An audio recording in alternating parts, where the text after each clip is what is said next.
அஸ்ஸலாமு அலைக்கும் வரஹ்மத்துல்லாஹி வபரகாத்துஹு அவர்களே. இமாம் மஹதியை பத்தின சில விஷயங்களை நாம பார்த்துடலாம். என்ன காரணம் அப்படின்னு சொன்னா, ஏமன்ல ஒருத்தர் இவர் இமாம் மஹதியாக இருக்கலாம் அப்படின்னு சொல்லப்பட்டு சில ஆலிம்கள் ஏமன்ல பிரச்சாரம் செய்யறாங்க அப்படிங்கிற ஒரு தகவல் வருது. அவர் பேர் என்ன அப்படின்னா அசன் அத்திஹாமியே அப்படின்னு வருது. அவரை பத்தின விஷயங்களை நம்ம தேடி பார்க்கும்போது சுத்தமா கிடைக்கல அப்படிங்கிறது தான் நிஜம். நீங்க தேடினாலும் கூகுள்லயே இல்ல அப்படின்னு கூகுள் சொல்லுது. அதுக்கப்புறம் இன்னும் சில விஷயங்களை நம்ம தேடி பார்க்கும் பொழுது அதிகபட்சமாக பெருசா ஒண்ணுமே அவரை பத்தி கிடைக்கல அப்படிங்கிற அந்த ஒரு விஷயத்தை தான் இதுல நம்ம சொல்லிக் கொள்கிறோம். ஆனா அதே சமயம் ஏமன்ல இருக்கக்கூடிய ஆலிம்கள், அரபு ஆலிம்கள் தான் அவங்களே இறை தூதர் சொன்ன அந்த இமாம் மஹதிக்கான அடையாளங்கள்ல 80% அடையாளங்கள் அவருக்கு பொருந்தி போகுது. அதனால எதிர்காலத்துல இறைவன் அவரை மஹதியா தேர்ந்தெடுக்கிறதுக்கான வாய்ப்புகள் உண்டு அப்படிங்கிற அந்த ஒரு விஷயத்த அவங்க சொல்றாங்க. அப்ப இதை நாம பார்க்கும் பொழுது அது எப்படி எடுத்துக்கொள்ளணும் அப்படிங்கிற ஒரு தெளிவு நமக்கு வேணும் இல்லையா? ஏன்னா எதிர்காலத்துல இறைவன் இப்படி நடந்து கொள்வான் வாய்ப்பு இருக்கிறது அப்படிங்கிற அந்த ஒரு விஷயம் உண்மையிலேயே எப்படிப்பட்ட ஒரு விஷயம் அப்படின்னா அபத்தமான ஒரு விஷயம்.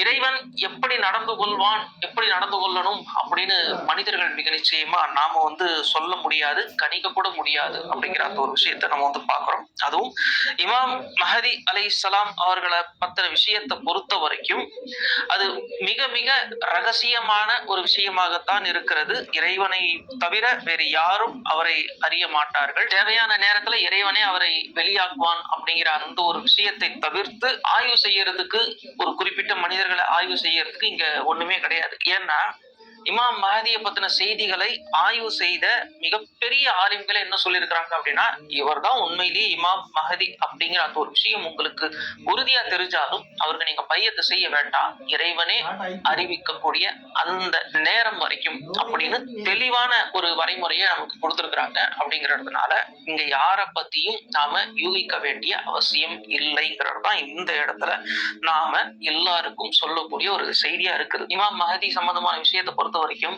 பல பேர் அவருடைய வருகையை இன்னைக்கு எதிர்பார்த்துட்டு இருக்கிறாங்க. கோடிக்கணக்கான முஸ்லிம்கள் எதிர்பார்த்து கொண்டிருக்கிறார்கள். முஸ்லிம் அல்லாதவர்கள் கூட அவரை எதிர்பார்த்துக்கிட்டு இருக்கிறாங்க அப்படிங்கிற ஒரு விஷயம் நம்ம இந்த இடத்துல கண்டிப்பா சொல்லிதான் ஆகணும். அதே சமயம் எல்லா முஸ்லிம்களும் எதிர்பார்க்கிறார்களா அப்படின்னா மிக நிச்சயமாக கிடையாது. இமாம் மஹதியோடைய வருகைங்கிறது அவ்வளவு முக்கியத்துவமான வருகை கிடையாது அப்படின்னு சொல்லக்கூடிய முஸ்லிம்களும் இருக்கிறாங்க. இமாம் மஹதியை நம்ம ஏற்றுக்கொள்ள வேண்டிய அவசியமே இல்லை, அப்படி ஒரு கேரக்டரே கிடையாது, இறை தூதர் அப்படி சொல்லவே இல்லை அப்படிங்கிற நம்பிக்கையில இருக்கக்கூடிய முஸ்லிம்களும் இருக்கதான் செய்யறாங்க. அப்ப இந்த அடிப்படையில நாம பார்க்கும் பொழுது இமாம் மஹதியுடைய அந்த அறிவிப்புகளை நாம் எப்படி கவனத்தில் கொள்வது அப்படிங்கிற ஒரு கேள்வி இந்த இடத்துல நமக்கு இயல்பாவே வரும். என்ன காரணம் அப்படின்னா, அவருடைய வருகை முக்கியத்துவமானதா பார்க்க வேண்டிய அவசியம் இல்லை அப்படின்னு சொல்றவங்களும் முஸ்லிம்கள் தான். அவருடைய வருகையே நமக்கு தேவையில்லை, இறை தூதர் அப்படி சொல்லவும் இல்லை, அப்படியே இருந்தாலும் ஒரு ஆட்சியாளர் தானே, மார்க்கத்துக்காக என்ன அவர் செஞ்சிட போறார் அப்படின்னு சொல்லும் பொழுது இது என்னடா அது ஒரு மிகப்பெரிய முன்னறிவிப்பு மாதிரி நம்ம நினைச்சுக்கிட்டு இருப்போம். மத்தவங்க இது ஒரு மேட்டராகவே எடுத்துக்கலையே அப்படிங்கிற ஒரு மிக நிச்சயமான ஒரு சந்தேகமும் நமக்குள்ள வர்றதுக்கான வாய்ப்பு இருக்கிறது, வரும். அப்ப இமாம் மஹதியை நம்ம எப்படி புரிந்து கொள்வது, அந்த அறிவிப்புகள் எப்படி ஏற்றுக்கொள்வது அப்படின்னு நம்ம பார்க்கும் பொழுது இமாம் மஹதியை பத்தின செய்திகள் மிக நிச்சயமா குர்ஆன்ல எங்கேயுமே இல்லை. நேரடியா ஒரு இடத்துல கூட இமாம் மஹதியை பத்தின அறிவிப்புகளை நாம் குர்ஆனில் பார்க்க முடியாது. அப்ப இது எங்க இருந்து இந்த கான்செப்ட் எடுக்கப்படுது அப்படின்னு நம்ம பார்த்தோம்னா ஹதீஸ்கள் தான் எடுக்கப்படுது. அதுவும் முன்னணி ஹதீஸ்கள்ல இந்த விஷயம் பேசப்படவே இல்லை, ஒரு வரி கூட இல்லை அப்படிங்கிறது தான் நம்ம இந்த இடத்துல பார்க்கிறோம். அதாவது இறை தூதர் நபி ஸல்லல்லாஹு அலைஹி வஸல்லம் அவர்களுக்கு பிறகு ஹதீஸ்கள் தொகுக்கப்பட்டது அப்படின்னு சொன்னா 2 பெரும் அறிஞர்களால தொகுக்கப்பட்டது. இமாம் புகாரி ரஹ்மத்துல்லாஹி அலைஹி அவர்களும் அவருடைய காலத்திலேயே அவரோடு வாழ்ந்து கொண்டிருந்த முஸ்லிம் ரஹ்மத்துல்லாஹி அலைஹி அவர்களாலையும் இந்த ஹதீஸ்கள் தொகுக்கப்பெறுது. இறை தூதர் அவர்களுடைய காலத்தில் வாழ்ந்தவர்களுடைய 3வது 4வது தலைமுறையினரிடம் 5வது தலைமுறையினரிடம் இந்த ஹதீஸ்களை கேட்டு அவர்கள் கொஞ்சம் வரைமுறையெல்லாம் வச்சிருந்தாங்க. அந்த வரைமுறைப்படி இந்த ஹதீஸ்களை அவங்க தொகுத்திருந்தாங்க. ஆனா இதுல இமாம் மஹதியை பத்தின செய்திகள் கிடையாது. மறைமுகமாக இருக்கு அப்படின்னு சொல்லலாமே தவிர நேரடியா எங்கேயுமே இல்ல. அப்ப எங்கதான் இந்த மஹதிங்கிற பேர் வருது, எந்த ஹதீஸ்ல வருது அப்படின்னு நம்ம பார்த்தோம்னா அபுதாவுத் அப்புறம் இப்னு மாஜா. அதாவது புகாரி அவர்களுக்கும் சில பல ஆண்டுகள் கழித்து வந்த ஹதீஸ் தொகுப்பாளர்களால் தான் இந்த இமாம் மஹதியை பத்தின செய்திகள் வெளியே வருது. அப்ப அப்படி இருக்கும் பொழுது இப்ப ஏன் இவங்க பதிவு பண்ணல, இவங்களுக்கு யாரும் சொல்லலையா அப்படின்னு நம்ம பார்த்தோம் அப்படின்னா, அறிஞர்கள் இந்த விஷயங்களை ஆய்வு செஞ்சிருக்கிறாங்க. அவங்க சொன்ன பதில்கள் என்னவா இருக்குது அப்படின்னு நம்ம பார்த்தோம்னா, இமாம் மஹதியுடைய வருகையை ரொம்ப முக்கியத்துவமான வருகையாக இந்த புகாரி இமாம் அவர்களும் முஸ்லிம் இமாம் அவர்களும் கருதவில்லை. அது தேவையில்லாத ஒரு விஷயமா அவங்க நினைச்சிருப்பாங்க. அதனால அவங்க அதை தவிர்த்துட்டு இருப்பாங்க அப்படின்னு சொல்றாங்க. இவர்களுக்கு பின்பு பல ஆண்டுகள் கழித்து ஹதீஸ்களை தொகுத்த இப்னு மாஜா அவர்கள், அப்புறம் அபுதாவுத் அவர்கள், இப்ப அவங்களெல்லாம் நீங்க பாத்தீங்கன்னா அவங்க இமாம் மஹதியை பத்தின அந்த அறிவிப்புகளை கேட்டுதான் பதிவு பண்றாங்க. அப்ப இவங்க ஏன் பதிவு பண்ணாங்க அப்படின்னா, இவங்களுடைய காலகட்டம் இன்னும் இறுக்கமான ஒரு காலகட்டமா இருந்திருக்கு. அரசியல் ரீதியா இஸ்லாம் மிகவும் கண்காணிப்புக்கு உட்பட்ட ஒரு மார்க்கமாக இருந்த காலகட்டம். முஸ்லிம்களுடைய ஆட்சியாவே இருந்தாலும் அது அப்பாசியர்களுடைய ஆட்சி இல்லையா. இப்ப இந்த காலகட்டத்துல இவங்களுக்கு எப்படி இருந்திருக்கும் அப்படின்னா, இமாம் மஹதியோடைய அந்த முக்கியத்துவம் புரிந்திருக்கலாம் இந்த ஒடுக்குமுறையினாலேயே. அதனால அவங்க அதை பதிவு பண்ணியிருக்கலாம். இப்படித்தான் நாம புரிந்து கொள்ள வேண்டியிருக்கிறது. சரி, இமாம் மஹதி அவர்களுடைய இந்த வருகை அப்படிங்கிறது முன்னணி ஹதீஸ் தொகுப்பாளர்களான புகாரி அவர்கள் அப்புறம் முஸ்லிம் அவர்கள் தவிர்த்து விட்ட காரணத்தினால இது தேவையில்லாத ஒரு ஒரு ஒரு சாதாரண ஒருத்தருடைய வருகை தானா அப்படின்னு நம்ம பார்க்கும் பொழுது இல்ல, அது ஒரு சாதாரண வருகையா நம்ம ஏற்றுக்கொள்ள முடியல. என்ன காரணம் அப்படின்னு நம்ம பார்த்தோம் அப்படின்னா, அபுதாவுதுல 3733வது ஹதீஸா வரக்கூடிய விஷயம் இமாம் மஹதியை பத்தி. இவ்வுலகில் ஒரு நாள் மட்டுமே எஞ்சி இருந்தால் என் வழித்தோன்றலை சார்ந்த ஒருவர் ஆழ்வதற்காக அந்த நாளை அல்லாஹ் நீட்டுவான். அவரது பெயர் என் பெயரை ஒத்திருக்கும், அவரது தந்தையின் பெயர் என் தந்தையின் பெயரை ஒத்திருக்கும். போரும் அநியாயமும் நிரம்பி இருக்கும் இப்பூமியில் அமைதியையும் நீதியையும் அவர் நிலைநிறுத்துவார் அப்படின்னு இறைத்தூதர் நபி ஸல்லல்லாஹு அலைஹி வஸல்லம் அவர்கள் நவீன்றதாக இந்த ஹதீஸ் பதிவு செய்திருக்கிறது. இதை அறிவித்தவர் அப்துல்லா ரலியல்லாஹு அன்ஹு அவர்கள் அப்படின்னு வந்திருக்கு. இப்ப இமாம் மஹதி அவர்களுடைய அந்த வருகை அப்படிங்கிற அந்த ஒரு விஷயம் மிக முக்கியத்துவமானதுதான் அப்படின்னு இந்த ஹதீஸ்ல தெளிவா வருது. ஏன்னா உலக முடிவிற்கு ஒரு நாள் எஞ்சி இருந்தாலும் அந்த இமாம் மஹதியுடைய வருகைக்காகவே இறைவன் அந்த நாளை நீட்டி தருவான்னு சொல்லும் பொழுது இது ஒரு சாதாரண வருகை கிடையாது. ரொம்ப ரொம்ப மிக முக்கியமான ஒரு வருகையாக இது இருக்கிறது. அவர் என்ன பண்ணுவார் அப்படின்னு நம்ம பார்க்கும் பொழுது அதுக்கான பதில் கிடைக்குது. உலகம் முழுக்க அநியாயங்கள் நிரம்பி இருக்கும், இவர் அதை நீதியாக நிரப்புவார். இந்த உலகத்தை போர் நிரம்பி இருக்கும், இந்த பூமியை அமைதியான ஒரு ஒன்றாக மாற்றுவார் அப்படின்னு இறைத்தூதர் நபி ஸல்லல்லாஹு அலைஹி வஸல்லம் அவர்கள் அறிவிச்சிருக்கிறாங்க. அப்ப அவருடைய அந்த வருகையின் முக்கியத்துவம் தெளிவா தெரிகிறது. இஸ்லாம் நிலைநாட்டப்படக்கூடிய ஒரு மார்க்கம், அரசியல் ரீதியாக ஒரு மார்க்கம் உருவெடுக்குது அப்படின்னு சொன்னா அது பொருளாதாரத்தையும் ஆட்சி அதிகாரம் ராணுவம் இது எல்லாத்தையுமே அது கட்டுப்படுத்தும். இறைத்தூதர் நபி ஸல்லல்லாஹு அலைஹி வஸல்லம் அவர்கள் விட்டு சென்ற இஸ்லாம் இந்த இஸ்லாம் தான். அப்ப இறைத்தூதர் அவர்கள் என்ன சொல்றாங்க இந்த இடத்துல அப்படின்னு சொன்னா, போரும் அநியாயமும் நிரம்பி இருக்கிற இந்த இடத்துல அவர் அமைதியையும் நீதத்தையும் நிலைநாட்டுவார் அப்படின்னு சொல்லும் பொழுது இஸ்லாத்தை நிலைநாட்டுவார் அப்படிங்கிற அந்த ஒரு அர்த்தம் இதுல கிடைக்குது. அப்ப இஸ்லாத்தை அவர் நிலைநாட்டுவார் அப்படின்னு சொன்னா அவருடைய காலகட்டத்தில் இஸ்லாம் ஒட்டுமொத்தமாக இந்த பூமியிலிருந்து துளைத்து எடுக்கப்பட்டிருக்கும். எல்லா கொள்கைகளும் அரசு கொள்கைகளாக இருந்தாலும் முஸ்லிம்களாகவே இருந்தாலும் அவர்கள் பிறருடைய கொள்கையைத்தான் காப்பி அடிப்பார்கள். இறைத்தூதர் நபி ஸல்லல்லாஹு அலைஹி வஸல்லம் அவர்கள் அதையும் அறிவிச்சுட்டு போயிருக்கிறாங்கல்ல, நீங்க மற்ற சமுதாயத்தவர்கள் கிட்ட இருந்து கொள்கைகளை காப்பி அடிப்பீங்க. எந்த அளவுக்கு அப்படின்னு சொன்னா, ஒரு பொந்துக்குள்ள உடும்பு போய் உட்காருது பாருங்க, அந்த மாதிரி அவங்க போய் உட்காந்தாலும் நீங்களும் அதே மாதிரி போய் உட்கார ஆசைப்படுவீங்க. அந்த அளவுக்கு நீங்க பிறரை பின்பற்றுவீர்கள் அப்படின்னு இறைத்தூதர் நபி ஸல்லல்லாஹு அலைஹி வஸல்லம் அவர்கள் சொல்றாங்கல்ல. இந்த கொள்கை அரசியல் கொள்கை. இந்த அரசியல் கொள்கை ஆட்சியாளர்கள் ரொம்ப பிடிச்சிருக்கு. மேற்கத்தியர்களுடைய அந்த ஆட்சி கொள்கையாக இருக்கட்டும், எதுவா இருக்கட்டும். இது நல்லா இருக்கே அப்படின்னு இதை கொண்டு வந்து இஸ்லாமிய கொள்கைகளை அவர்கள் தூக்கி போட்டு விடக்கூடிய அந்த நாள் முழுமையா அதை தூக்கி போட்டு புனித இடங்கள் எல்லாம் பாழ்படுத்தப்பட்டு உலகம் முழுக்க போர் அப்படிங்கிற பேர்ல பாதுகாப்பு அப்படிங்கிற பேர்ல முஸ்லிம்களுடைய நிலப்பரப்புகள் ஆக்கிரமிப்புக்கு உள்ளாகி முஸ்லிம்கள் தங்களுடைய உரிமைகளை முழுமையாக இழந்து இஸ்லாம் அப்படிங்கிற அந்த ஒரு விஷயமே உலகம் முழுக்க கேள்விக்கு உள்ளாகி கேவலப்படுத்தப்பட்டு முஸ்லிம்கள்னாலே அருவருப்பானவர்கள் நண்பர்களாக இருப்பதற்கு கூட தகுதி இல்லாதவர்கள் அப்படிங்கிற ஒரு சூழ்நிலை உருவாகும் பொழுது அவருடைய அந்த வருகை நிகழும் அப்படிங்கிற அந்த ஒரு விஷயம் தான் இந்த ஹதீஸ் நமக்கு சொல்லக்கூடிய ஒரு செய்தி. இவ்வளவு பெரிய விஷயம் அதுக்குள்ள ஒளிஞ்சிருக்கு. அப்ப இமாம் மஹதி அவர்களுடைய அந்த வருகைங்கிறது மிக நிச்சயமா சாதாரண ஒரு வருகை கிடையாது. அப்ப அவர் நீதியை நிலைநாட்டுவார் அப்படின்னு சொல்லும் போது மன இச்சையாக இது என்னப்பா இப்படி நடந்துருச்சா, சரி இப்படி நடக்காம இருக்கிறதுக்கு இதை பாத்துக்கோ அப்படிங்கிற அந்த ஒரு விஷயம்லாம் அவர்கிட்ட நம்ம எதிர்பார்க்க முடியாது. அவர் நீதியை நிலைநாட்டுவார் அப்படின்னு சொன்னா இஸ்லாத்தை தான் நிலைநாட்டுவார். இஸ்லாத்தை நிலைநாட்டும் பொழுது அது நம்மளுடைய குடும்பங்களில் அதோடைய தாக்கம் எதிரொலிக்கும். ஃபெமினிசத்தை ஒட்டுமொத்தமாவே தூக்கிட்டு அந்த இடத்துல அவர் சமூக நீதியை கொண்டு வருவார். அப்படி சமூக நீதியை கொண்டு வரும் பொழுது அது பெண்களுக்கும் பிடிக்காம ஒன்றாக மாறும்.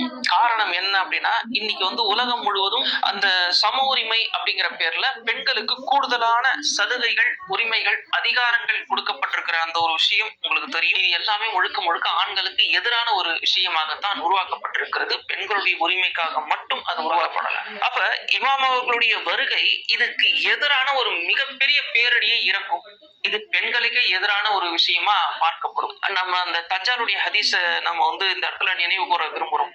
அதாவது தஜ்ஜால் வெளியே வரும் பொழுது நம்ம வீடுகள்ல இருக்கக்கூடிய பெண்கள் எல்லாருமே அவனோட சேர்றதுக்கு தான் ஆசைப்படுவாங்க. அந்த நேரத்துல இமாம் ஆட்சியில இருந்துகிட்டு இருப்பார், இமாம் மஹதியே ஆட்சியில இருந்துகிட்டு இருப்பார்.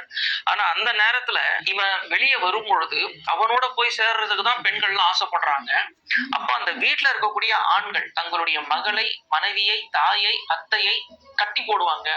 போகாதீங்க, சொல்றதை கேளுங்க, இந்த மார்க்கம் நீதியை நிலைநாட்டக்கூடிய மார்க்கம் அப்படின்னு அறிவுரையெல்லாம் சொல்லி அவர்கள் அங்க கட்டி போட்டு வைக்கக்கூடிய அந்த சூழ்நிலை எல்லாம் உருவாகும். அப்படிங்கிற அந்த ஒரு விஷயத்தை நம்ம இதோட பொருத்தி பார்க்கும்போது எப்படி நமக்கு தெரியுது அப்படின்னு சொன்னா இமாம் மஹதியுடைய வருகை அப்படிங்கிறது உண்மையான இஸ்லாத்தை முழுமையாக உணர்ந்த பெண்களை தவிர்த்து மற்றவர்களுக்கு ஒரு மிகப்பெரிய ஒரு பாரமாகத்தான் இமாம் அவர்களுடைய அந்த வருகை இருக்கும் அப்படிங்கிற அந்த ஒரு விஷயத்த தெரிஞ்சு கொள்கிறோம். பெண்களுக்கு மட்டுமல்ல ஆண்களுக்கும் தான். ஏன்னா பெண்களை மட்டுமே நீங்க குறிச்சு சொல்றீங்க அப்படின்னு சொல்லும் போது இமாம் மஹதிக்கு எதிராக நேரடியா போர் செய்யறது எல்லாமே ஆண்கள் தான். முஸ்லிம் ஆண்கள் தான் முதல்ல போரை தொடுக்கிறாங்க. அதையும் நம்ம இந்த இடத்துல பதிவு பண்றோம். அதே சமயம் நம்ம இந்த இடத்துல இன்னொரு முக்கியமான விஷயத்த நம்ம தெரிஞ்சுக்கணும். இறை தூதர் நபி ஸல்லல்லாஹு அலைஹி வஸல்லம் அவர்களுடைய குடும்பத்தில் இருந்துதான் இமாம் அவர்கள் வருவார்கள் அப்படிங்கிற அறிவிப்பு. இது எல்லாமே சஹீஹ் ஹதீஸ்கள் தான். என்னுடைய பேர் அவருடைய பேரை ஒத்திருக்கும், என்னுடைய தந்தை பெயர் அவருடைய தந்தை பெயரை ஒத்திருக்கும், என்னுடைய தாயாரின் பெயர் அவருடைய தாயாரின் பெயராக ஒத்திருக்கும் அப்படின்னு வர்ற அந்த அறிவிப்புகள் எல்லாமே இருக்குது பாத்தீங்களா. இது எல்லாமே சஹீஹ் ஹதீஸ் தான். அவருடைய குடும்பத்தில் இருந்துதான் இமாம் அவர்கள் வருவார்கள் அப்படிங்கறதுல மாற்று கருத்து கிடையாது. ஆனா இங்க ஒரு பிரச்சனை இருக்கு. எது இங்க இப்ப நபி ஸல்லல்லாஹு அலைஹி வஸல்லம் அவர்களுடைய குடும்பம், அந்த வம்சாவழி எங்க இருக்கு அப்படின்னு நம்ம தேடுனா கிடைக்காது. எங்க தேடினாலும் கிடைக்காது. ஏன்னா அவங்க எங்க இருக்காங்கன்னு யாருக்குமே தெரியாது. அதாவது இறை தூதர் நபி ஸல்லல்லாஹு அலைஹி வஸல்லம் அவர்களுக்கு பிறகு 4 கலீஃபாக்களுடைய ஆட்சியின் அந்த காலகட்ட முடிவுக்கு பிறகு இறை தூதர் நபி ஸல்லல்லாஹு அலைஹி வஸல்லம் அவர்களுடைய அந்த குடும்பம் அரசியல் நெருக்கடிக்கு உள்ளாட்சிங்கிறது எல்லாருக்குமே தெரியும். அவர்களுடைய பேரர்களான ஹசன் தன்னுடைய மனைவியாலேயே விஷம் கொடுத்து கொல்லப்பட்டார்கள். அதுக்கு காரணம் மனைவியுடைய அப்பா, அதாவது ஹசன் அவர்களுடைய மாமனார். அதுக்கு காரணம் முஆவியா அவர்களோட அவங்க அசிஸ்டண்டா இருந்துகிட்டு இருக்கிறாங்க. அது ரொம்ப சிக்கலா போயிட்டே இருக்கும். இந்த வரலாறுல இப்ப நம்ம பேச வேண்டாம். ஆனா ஒரு மிகப்பெரிய அரசியல் நெருக்கடி இருந்ததுனால்தான் இது நடந்தது. கூடவே சேர்ந்து ஹுசைன் அவர்கள் அதற்கு பிறகு கர்பலாவில் வைத்து கொல்லப்படுகிறார்கள். அதுக்கும் காரணம் அரசியல் தான். அதுக்கப்புறம் அந்த பெண்கள் மானபங்கப்படுத்தப்பட்டார்கள். இறை தூதர் அவர்களுடைய குடும்பத்து பெண்கள், நேரடி வாரிசுகள். அதுக்கப்புறம் மதீனாவில் அந்த குடும்பம் கொஞ்ச நாள் இருந்தது. ஆனா ஒரே இடத்துல அவங்கள தங்க விடல. நாங்க பள்ளிவாசல விரிவுபடுத்துறோம், அங்க போங்க அப்படிங்கிறது. இன்னொரு இடத்துக்கு போனாக்கா அங்க ஒரு ஏதாவது காரணம் சொல்லி நீங்க இங்க போங்க அப்படின்னு சொல்றது. 24 மணி நேரமும் கண்காணிக்கப்பட்ட ஒரு குடும்பமாக அது மாறிடுச்சு. ஆயிடுச்சு. ஏன்னா இந்த மதீனாவுக்கு வரக்கூடிய கூட்டம் நேரடியா அந்த குடும்பத்தை போய் சந்திச்சுட்டு வர்றாங்க. எப்பவுமே அந்த வீடு வந்து மிகப்பெரிய கூட்டத்தால நிரம்பி வழியுது. இதனால சிரியால இருக்கக்கூடிய ஆட்சியாளர்களுக்கு ஒரு பயங்கரமான மன அழுத்தம் இருந்துகிட்டே இருந்தது. எப்ப வேணாலும் மறுபடியும் இவர்கள் வந்து அரசியலை கையில எடுக்கலாம் அப்படிங்கிறதுக்காக. அதனால தொடர்ந்து அவங்க வந்து மன ரீதியா துன்புறுத்தப்பட்ட காரணத்தினால ஒரு கட்டத்துக்கு மேல மதீனால இருந்தே அவங்க வந்து வெளியே போயிட்டாங்க. எகிப்துக்கு போன மாதிரி செய்திகள் வருது. அதுக்கப்புறம் அவங்க என்ன ஆனாங்க அப்படிங்கிற அந்த ஒரு விஷயம் தெரியல. மிக நிச்சயமா அந்த குடும்பம் கொல்லப்படல. அந்த நேரத்துல அவங்க தங்களுடைய அடையாளங்களை மறைத்து விட்டு வேற எங்கேயாவது போயிருக்கலாம், அவ்வளவுதான். இன்னைக்கு அந்த குடும்பம் எங்க இருக்குங்கிறது நமக்கு தெரியல. முதல்ல அவங்களுக்கே தெரியுதோ என்னவோ, ஏன்னா அந்த நெருக்கடி காரணமா அவங்க தங்களுடைய அந்த உண்மைகளை மறைத்து விட்டு இருக்கலாம். இதனால அந்த சந்ததிகளுக்கும் அவங்க தங்களுடைய அந்த இறை தூதர் நபி ஸல்லல்லாஹு அலைஹி வஸல்லம் அவர்களுடைய வாரிசுகள் அப்படிங்கிற அந்த ஒரு விஷயம் தெரியாமல் இருக்கலாம். அப்படின்னா இமாம் மஹதி அவர்களுடைய அந்த வருகையை வந்து நம்ம எப்படி தெரிஞ்சுக்க முடியும் அப்படின்னு நம்ம பார்க்கும்பொழுது, இமாம் மஹதியாக இறைவன் அந்த நேரத்துல யாரை தேர்ந்தெடுக்கின்றானோ அவர் இறை தூதர் நபி ஸல்லல்லாஹு அலைஹி வஸல்லம் அவர்களுடைய குடும்பத்தார் அப்படின்னு நாம தெரிஞ்சுக்க வேண்டியதுதான். இப்படித்தான் நாம புரிந்து கொள்ள வேண்டி இருக்கிறது. தவிர இதுல இன்னும் நம்ம கவனமா பார்க்க வேண்டிய ஒரு விஷயம் என்னன்னா, இமாம் மஹதி அவர்கள் இவர்தான் அப்படின்னு நாம நம்புறோம்ல, இதுவே நம்பிக்கை அடிப்படையில நம்புறதுதான். என்ன காரணம் அப்படின்னா, இப்ப நபி ஸல்லல்லாஹு அலைஹி வஸல்லம் அவர்கள் தங்களை வந்து இறை தூதர் அப்படின்னு அறிவிச்சாங்க. அதுக்கான ஆதாரமா நம்ம என்ன பார்க்கிறோம் அப்படின்னா குர்ஆன். இதை தவிர்த்து வேற ஒரு அற்புதங்கள் வந்து அவரு பெருசா நிகழ்த்தல.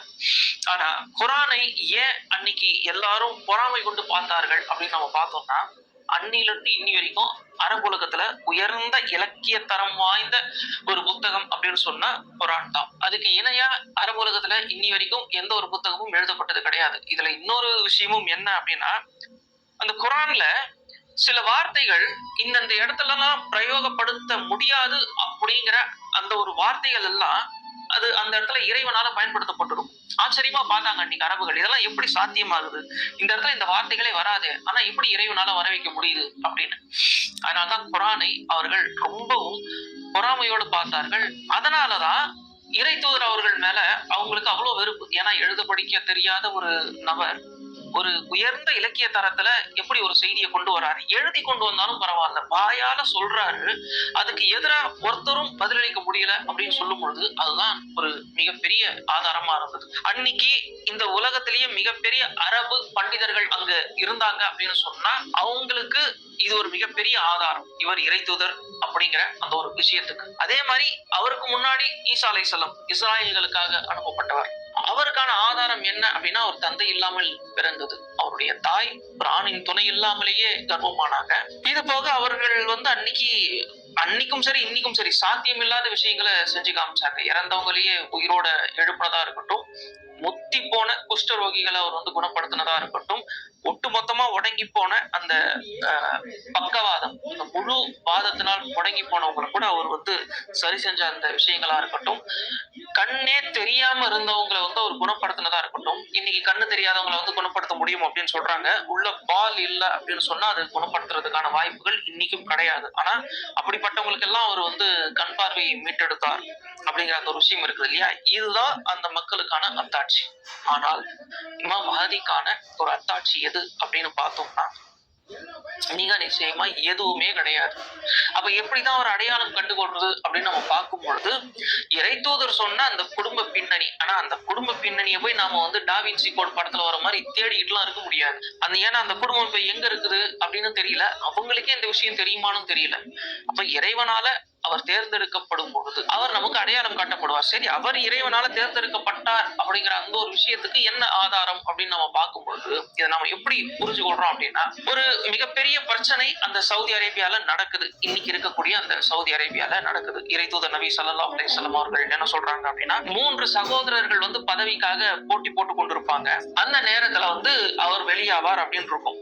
அதாவது இப்னு மாஜால 4074வது ஹதீஸ், அல்லாஹ்வின் தூதர் அவர்கள் கூறினார்கள், உங்களிடம் இருக்கும் புதையலை, அதாவது காபாவின் புதையலை எடுக்க 3 இளவரசர்கள் யுத்தம் செய்து முடிவில் ஒருவரும் வெற்றி அடைய மாட்டார்கள். அப்போது கிழக்கிலிருந்து கருப்பு கொடிகளை உடைய ஒரு படை வரும்.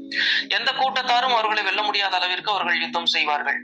நீங்கள் அவரை கண்டால் பனிக்கட்டியின் மீது தவழ்ந்தேனும் அவரிடம் பையத் செய்து கொள்ளுங்கள், அவர்தான் அல்லாஹ்வின் கலிஃபா மஹ்தி ஆவார் அப்படின்னு. அப்ப இதுல இருந்து நம்ம புரிஞ்சு கொள்ளக்கூடிய விஷயம் என்ன அப்படின்னா, இமாமுடைய வருகை நடக்கணும் அப்படின்னு சொன்னா அங்க சவுதி அரேபியால அங்க அரச குடும்பம் தானே இருக்கு, அவங்களுக்குள்ள ஒரு பிரச்சனை நடக்கணும், மன்னர் அவருடைய அந்த செயல்பாட்டை இழக்கணும் அல்லது இறந்து போகணும். அப்ப சகோதரர்களுக்குள்ள ஒரு பிரச்சனைகள் வரும்பொழுது அங்க அரசாட்சி ஆட்டம் காணும். அப்போ மிகப்பெரிய பிரச்சனையை இந்த சமுதாயம் சந்தித்துக் கொண்டிருக்கக்கூடிய ஒரு சூழ்நிலை தான் இந்த ஹதீஸ் மூலியமா தெரியுது. விரிவா பேசினா இன்னொரு நேரம் அதிகமாகும். அப்ப அந்த மாதிரியான சூழ்நிலையில, ரொம்ப கலவரமான ஒரு சூழ்நிலையில எந்த அளவுக்கு அந்த பிரச்சனை தீவிரமா இருக்கும் அப்படின்னா, ஒட்டுமொத்தமா இன்றைய சவுதி அரேபியா முழுக்கவே இந்த பிரச்சனைகள் நீண்டு போயிருக்கும் அப்படின்னு தான் புரிஞ்சுக்க முடியுது. ஏன்னா இமாம் மஹதியோடைய அந்த விஷயத்தை பத்தி இறைத்தூதர் நபி ஸல்லல்லாஹு அலைஹி வஸல்லம் அவர்கள் சொல்லும் பொழுது, அந்த நேரத்துல மதீனால இருக்கிறவங்க கூட மக்காவுக்கு போவாங்க, அதுல மஹதியும் ஒருத்தர் அப்படின்ற மாதிரி தான் சொல்றாங்க. அதாவது பல இடங்கள்ல கலவரம் நடக்குது. மதீனா ஒரு சேஃப்டியான இடம் கிடையாது, அது புனிதமான இடம் அப்படின்னு சொன்னாலும் அபயம் அளிக்கும் பூமி அப்படின்னு சொன்னா உலகத்திலேயே அந்த மக்கா மட்டும் தான். அப்ப அதை நோக்கி தான் மக்கள் போறாங்க. ஏகப்பட்ட மக்கள் போவாங்க, உள்ள போகிறது கூட இடம் இருக்காது. அப்படிப்பட்ட சூழ்நிலையில இமாம் மஹதியாக வரக்கூடியவரும் தன்னுடைய உயிரை காப்பாற்றிக் கொள்வதற்காக, தன்னை தற்காத்துக் கொள்வதற்காக அங்கதான் போறாங்க. அப்படிப்பட்ட சூழ்நிலையில் அவருடைய அந்த ஒழுக்கத்தை, கண்ணியத்தை, நேர்மையை பார்த்து இறைவன் அவரை மஹதியாக அந்த ஒரு இரவில் தேர்ந்தெடுக்கிறான் அப்படிங்கிற அந்த ஒரு விஷயம் தான் நமக்கு ஹதீஸ்ல கிடைக்கக்கூடிய ஒரு செய்தியா இருக்கு. இதுல அந்த ஒரு இரவுல தேர்ந்தெடுத்த அப்புறம் என்ன நடக்குது அப்படின்னா, அந்த காபாவை அவர் தவாஃப் பண்ணும் பொழுது, மக்களோட மக்களா பண்ணிக்கிட்டு இருக்கும் பொழுது அந்த பிரகாசமான அந்த தேஜஸ் அவருக்குள்ள தெரியும். அப்படிதான் நம்ம விளங்க வேண்டி இருக்கிறது. இவர் மட்டும் தனியா தெரிகிறாரே, நல்ல முகத்துல ஒரு பிரகாசம் இருக்கே, ஒரு நூறுன்னு சொல்லுவாங்க இல்லையா, அந்த மாதிரி இவருடைய உடல், முகம் எல்லாமே காட்சி அளிக்கிறேன்னு சொல்லிட்டு அங்க இருக்கக்கூடிய சில ஆலிம்கள் அவரை தனியாக அழைத்து சென்று அவருடைய அடையாளங்களை சோதிப்பார்கள். இறைத்தூதர் நபி ஸல்லல்லாஹு அலைஹி வஸல்லம் அவர்கள் சொன்ன அடையாளங்கள், அந்த நெற்றி விசாலமா இருக்கும், புருவம் இணைந்து இருக்கும், மூக்கு கூர்மையாக இருக்கும், இன்னும் அவருடைய அப்பா பேரு, அவருடைய அம்மா பேரு, இப்படி வரிசையா பல விஷயங்கள் இருக்கு. இன்னும் பலவிதமான அடையாளங்கள்லாம் சோதித்து அவர்களால உறுதி செய்யப்பட்டு அறிவிக்கப்படுங்கிறது தான் இங்க ஹதீஸ்ல இருக்குது. கொஞ்சம் யோசிச்சு பாருங்க.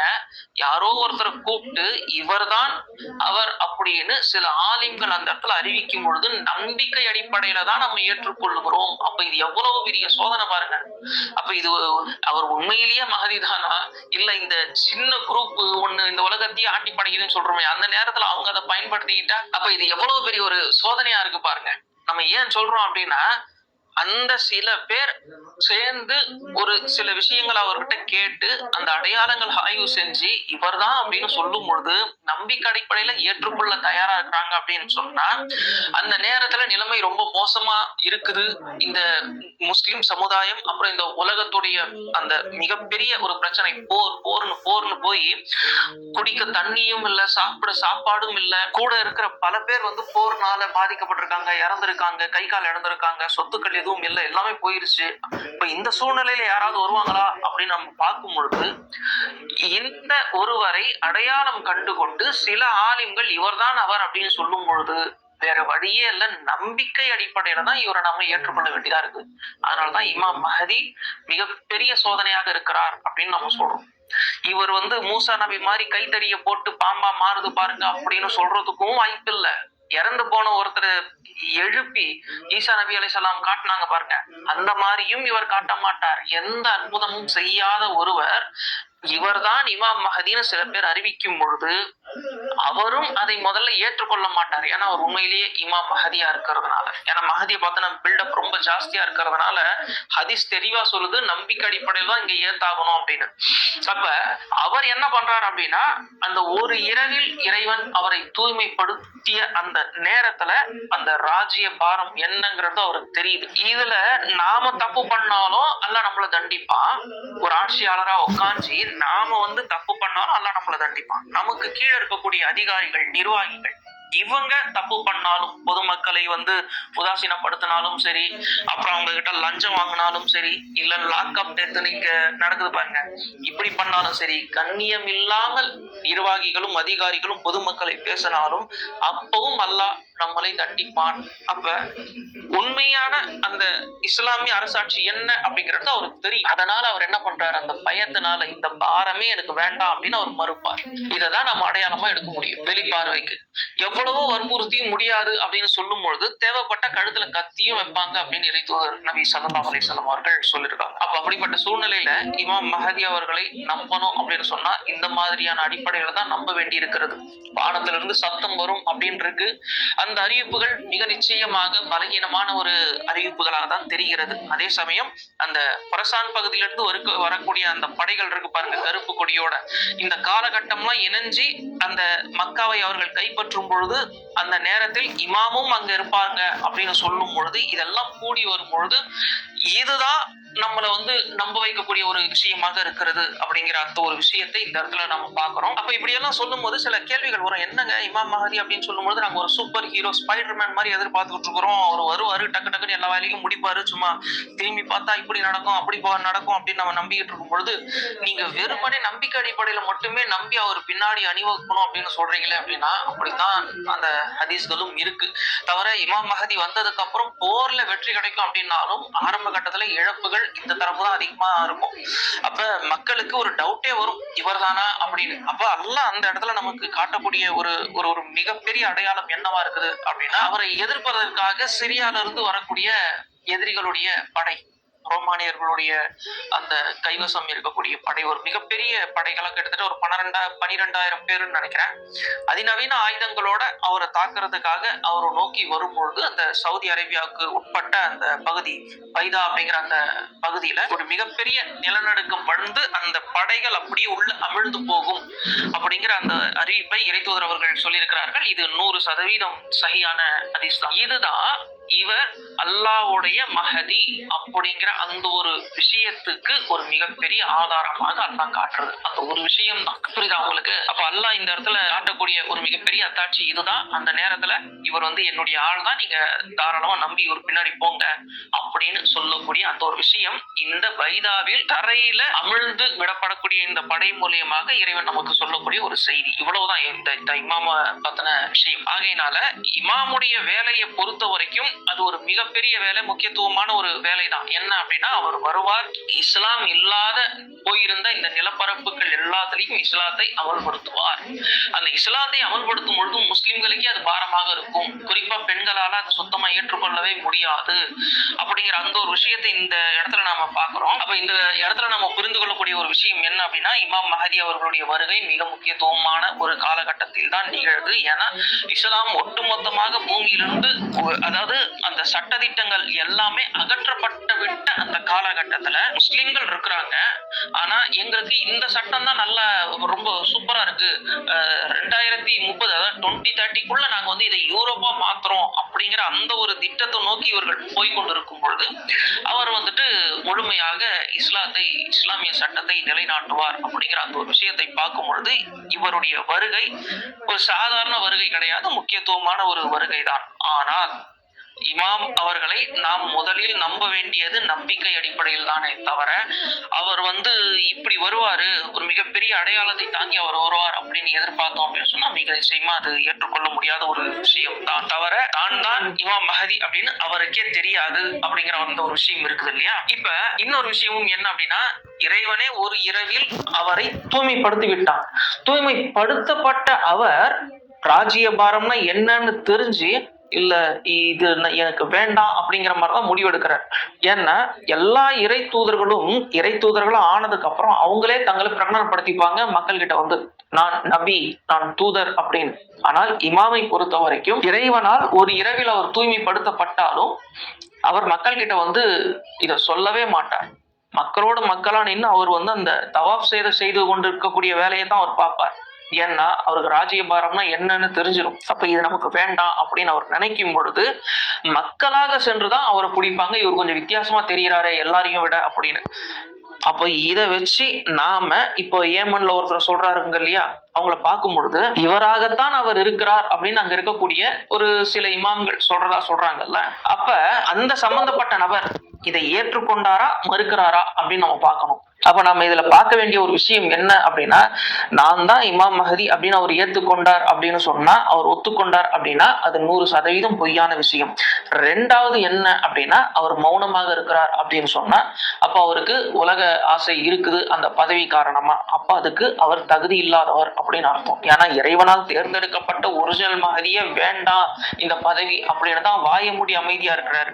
இவரு இப்பவே நீங்க தான் இமாம் மஹதி அப்படின்னு சொல்லும் போது அமைதியா இருக்காரு அப்படின்னா அதுக்கு அவர் தகுதி இல்லாதவர். ஆகையினால இவர் 100% எதிர்காலத்துல கூட இவர் மஹதியாக இருக்க வாய்ப்பில்லை அப்படிங்கிற அந்த ஒரு விஷயத்தை சொல்லி இந்த பதிவை நாம நிறைவு செய்கிறோம். இமாம் மஹதியை பத்தின செய்திகளை பொறுத்த வரைக்கும் கவனமாக இருக்க வேண்டியது மிக மிக அவசியம். இந்த உலகத்துல யாரெல்லாம் இமாம் மஹதி அப்படின்னு சொன்னாங்களோ அவங்க எல்லாருமே இஸ்லாத்தை நிலைநாட்டுவதற்காக சொல்லவில்லை, இந்த உலக ஆதாயத்துக்காகத்தான் அவர்கள் சொன்னார்கள். அதுல ஒரு ஈர்ப்பு ஆசை இருக்குது. அவங்க என்ன நினைக்கிறாங்க அப்படின்னா, நம்ம கிட்ட இப்படி ஒரு பதவி வந்ததுன்னா நம்ம இஸ்லாத்தை நிலைநாட்டிடலாம் அப்படின்னு அவங்க நினைக்கிறாங்க. ஆனா இந்த இஸ்லாத்தை நிலைநாட்டுறதுக்கு தான் 7வது நூற்றாண்டுல இறைதூதர் நபி ஸல்லல்லாஹு அலைஹி வஸல்லம் அவர்களுடைய காலகட்டத்துல என்ன பாடுபட்டாங்க அப்படிங்கிறது எல்லாருக்கும் தெரியும். அப்ப அவ்வளவு பாடுபட்டு அவ்வளவு மெச்சூர் ஆனதுக்கு அப்புறம் தான் முழுமையான இஸ்லாத்தை அல்லாஹ் அவர்களுக்கு கொடுத்து ஆட்சி அதிகாரத்தை அவர்களுக்கு கொடுத்தார் அப்படிங்கிற அந்த ஒரு விஷயத்த பாக்குறோம். ஆகையினால ஒண்ணுமே தெரியாம ஒரு 4 ஹதீஸ்களை படிச்சுட்டு இமாம் மஹதி இப்படித்தான் இருப்பார் அப்படின்னு சொல்லிட்டு உடனே கண்ணாடி முன்னாடி நின்று என்னுடைய நத்தி பெருசா இருக்கு, என் மூக்கு பாத்தீங்களா கூர்மையா இருக்கு, என்னுடைய புருவம் பாத்தீங்களா சேர்ந்து இருக்கு, சோ நான் இமாம் மஹதி, எங்க அப்பா பேர் இதுதான், எங்க அம்மா பேர் இதுதான், ஆகையினால மிக நிச்சயமா இருக்குமா அப்படின்ற ஒரு சந்தேகம் எனக்கும் இருக்கு அப்படின்னு சொல்லும் பொழுது அவர்கள் அந்த தகுதியை அறவே இழந்து விட்டார்கள் அப்படிங்கிற அந்த ஒரு விஷயத்தை இந்த இடத்துல நாம சொல்லி கொண்டுக்கிறோம். எதிர்காலத்துல கூட இவர்கள் அந்த மஹதி அப்படிங்கிற அந்த ஒரு நிலையை அடைவதற்கான வாய்ப்பு மிக நிச்சயமாக இல்லை அப்படிங்கிறது தான் இந்த இடத்துல நாம சொல்லக்கூடிய ஒரு விஷயம். ஆகையினால இந்த ஏமனை சேர்ந்த புதிய மஹதியாக அறியப்படுகிற ஹசன் அத்திஹாமியே அப்படிங்கிறவர் 100% மஹதியா இல்ல, எதிர்காலத்திலையும் அவர் இருக்க மாட்டார் அப்படிங்கிற அந்த ஒரு விஷயத்தை தான் இந்த பதிவு மூலியமாக நாம உங்களுக்கு சொல்லிக்கொள்ள விரும்புகிறோம். இன்ஷா அல்லாஹ்